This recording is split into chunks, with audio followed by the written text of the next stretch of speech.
नमस्कार दोस्तों, आज फिर मैं आपके लिए ज्ञान से भरी एक कहानी लेकर आया हूँ। सबसे बड़ी ताकत पहले से तुम्हारे पास है। कहानी शुरू होती है जब गौतम बुद्ध अपने शिष्यों के साथ लंबा सफर तय करके एक सुंदर गांव पहुंचे। गौतम बुद्ध ने कुछ दिन उसी गांव में रुकने का निश्चय किया। गौतम बुद्ध के आने का समाचार गांव में आग की तरह फैलने लगा और कुछ ही देर में गौतम बुद्ध के आसपास लोगों इकट्ठा होने लगे और जमावट बढ़ने लगा।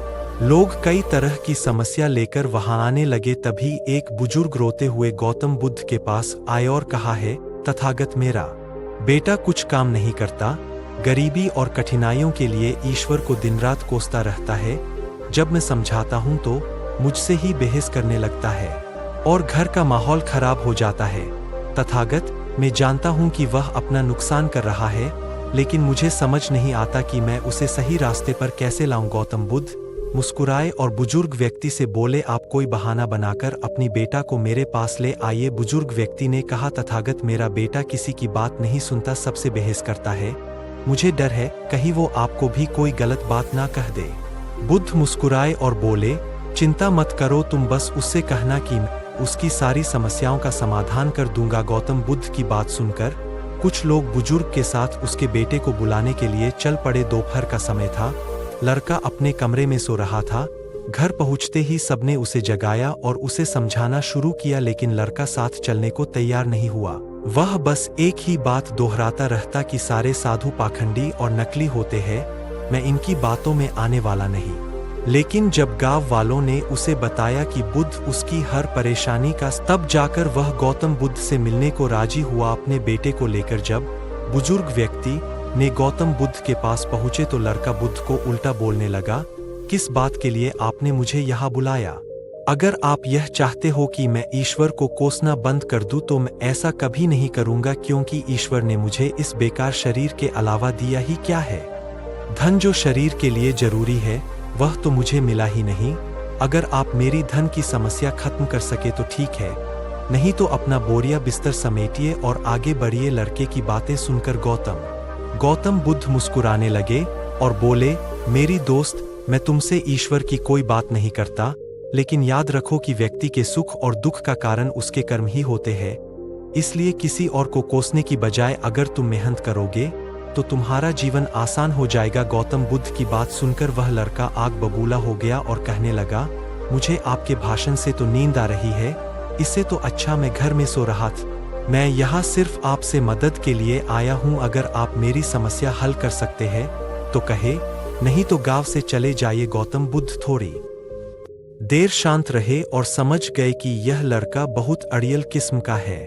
गौतम बुद्ध उस नौजवान से बोले, मैं एक राजा को जानता हूँ और तुम्हें उससे धन दिलवा सकता हूँ, जिससे ना तुम केवल व्यापार वगैरह कर सको बल्कि इतना धन मिलेगा कि तुम अमीर बन जाओगे, लेकिन बदले में तुम्हें भी उसे कुछ देना होगा। वह लड़का बोला, मैं राजा को क्या दे सकता हूँ, मेरे पास तो कुछ भी नहीं है।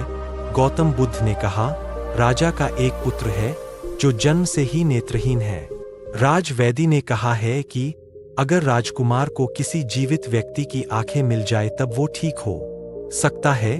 अगर तुम अपनी दोनों आंखें राजकुमार को दे दो तो राजा तुम्हें तुम्हारी वजन के बराबर सोने के सिक्के देंगे, फिर तुम अपना जीवन आराम से बिता सकते हो। यह सुनते ही डर के कारण लड़के ने आंखों पर हाथ रख लिए और जोर से कहा, यह आप क्या बोल रहे हैं? जीते जी कोई अपनी आंखें कैसे दे सकता है? कोई कितना भी धन क्यों ना दे, अपनी आंखें नहीं दे सकता। गौतम बुद्ध बोले, कोई बात नहीं, दो नहीं तो सिर्फ एक ही आंख दे दो, फिर भी मैं तुम्हें तुम्हारी वजन के बराबर सोने के सिक्के दिलवा दूंगा। वह लड़का फिर जमकर बोला, आप यह कैसी बातें कर रहे हैं?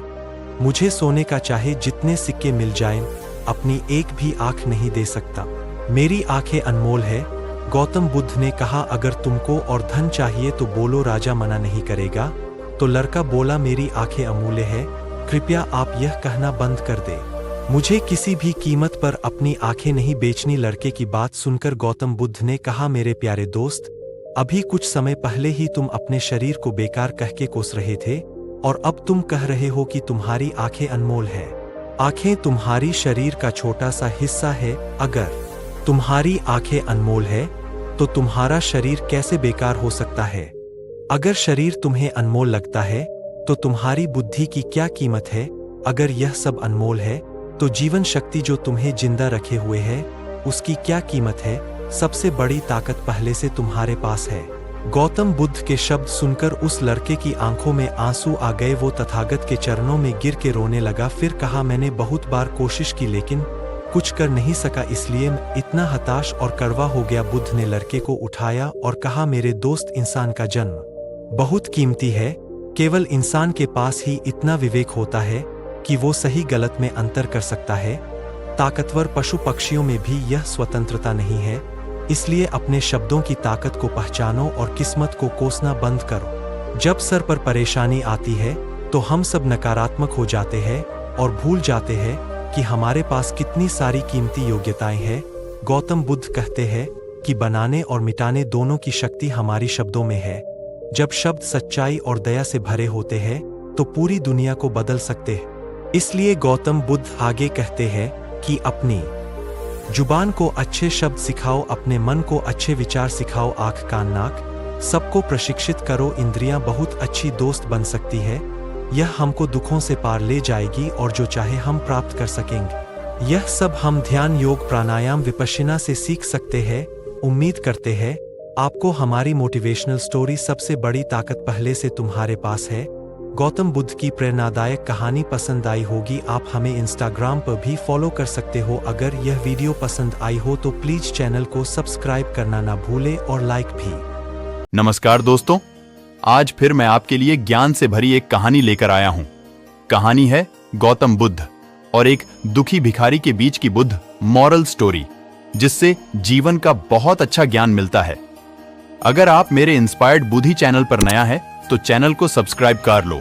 तो चलिए वीडियो को शुरू करते हैं। एक बार महात्मा बुद्ध एक गांव में अपने शिष्य सहित घने पेड़ की छांव के नीचे बैठे।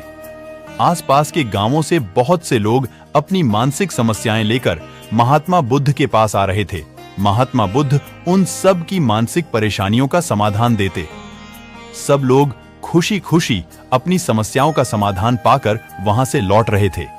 वहीं से कुछ दूर बैठा लोगों को बुद्ध के पास जाते देख एक दुखी भिखारी अपने भाग्य को कोसता हुआ यही सोचने लगा कि अभी कुछ देर पहले तो ये लोग दुखी मन से मुंह लटकाए उन महात्मा के पास गए थे और अब इतना खुश होकर कैसे वापस लौट रहे हैं।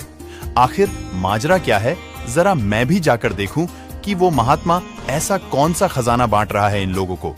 वे इतने प्रसन्न हुए कि उनके चेहरे लाल हो गए। जब वो दुख भिखारी कुछ नजदीक गया तो उसने देखा कि ये महात्मा तो लोगों को प्रवचन देकर लोगों के दुख का निवारण कर रहे हैं। यह देखकर भिखारी के मन में भी तीव्र इच्छा हुई कि क्यों न मैं भी इन महात्मा को अपना दुख बताऊं, मुझे भी अपने दुख का समाधान अवश्य मिलेगा। बस फिर क्या था, समाधान पाने की लालसा लिए भिखारी महात्मा बुद्ध के सामने पहुंचा और हाथ जोड़कर प्रणाम करते हुए बोला, महात्मा बुद्ध, मैं भी लोगों की मदद करना चाहता हूं। मुझे लोगों की मदद करने की बहुत इच्छा है, लेकिन मैं कैसे मदद कर सकता हूं? मैं बहुत गरीब हूं।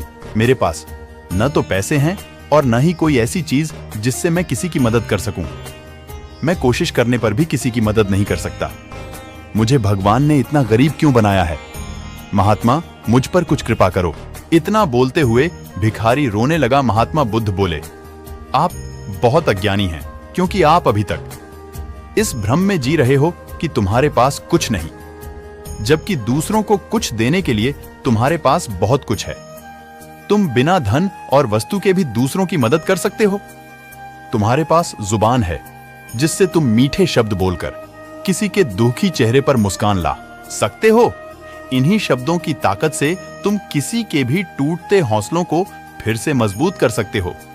इन शब्दों की शक्ति से आप किसी के भी मन में सकारात्मक विचारधारा के बीज बो सकते हैं और उसे गलत रास्ते पर जाने से रोक सकते हैं। तुम्हारे दो हाथों से किसी भी कमजोर या लाचार व्यक्ति की सहायता कर सकते हो। आपके दो आंखें किसी अंधे को रास्ता दिखा सकते हैं। तुम किसी के लिए दुआ कर सकते हो। यह हो सकता है कि उनके बुरे काम फिर से हो जाएं।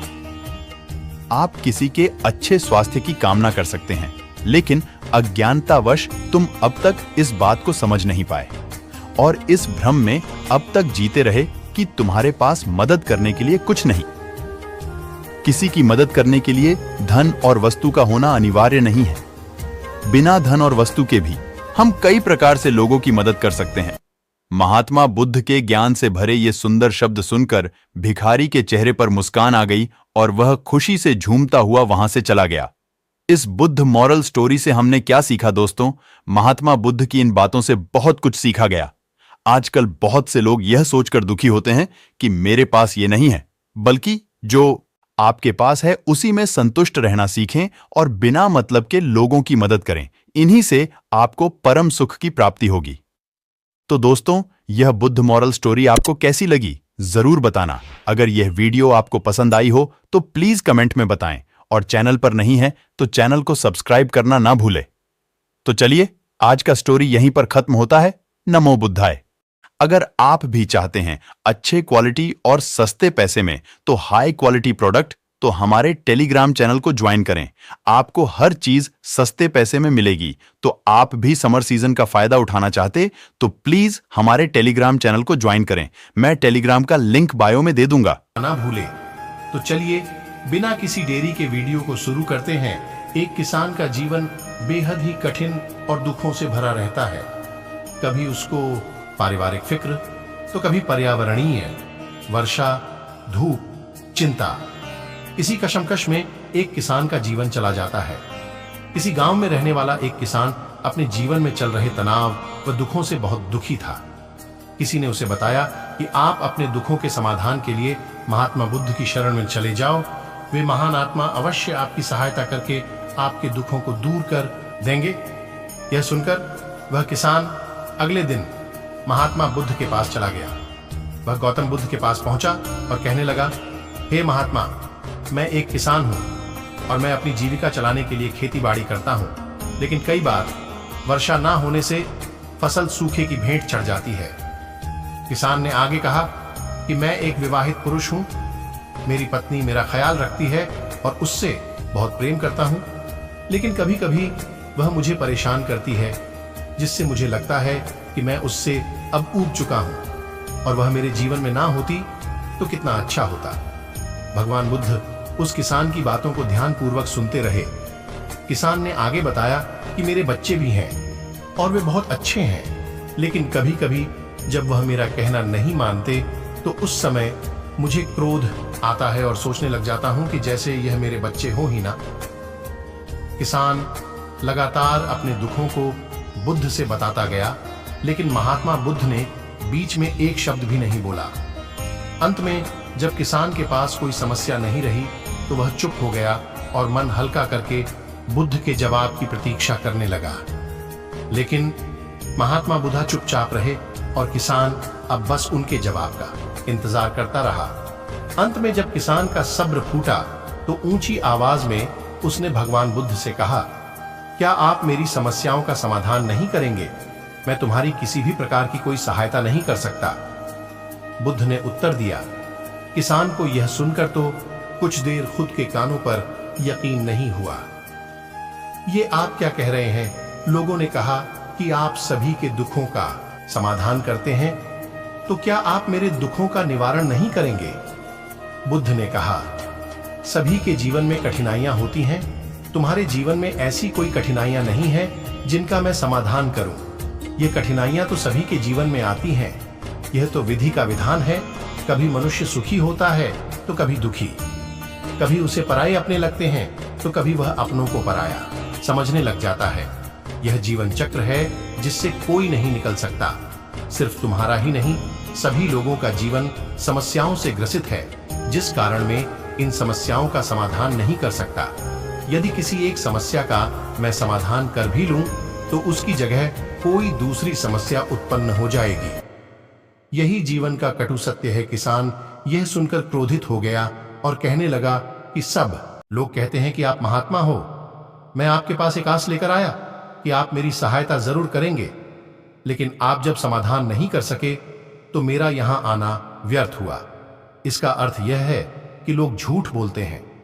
मुझे आपके पास आना ही नहीं चाहिए था। इतना कहकर किसानों वहां से जाने लगा। तभी बुद्ध ने कहा, मैं तुम्हारी इन समस्याओं का तो नहीं, लेकिन एक दूसरी समस्या का समाधान कर सकता हूं।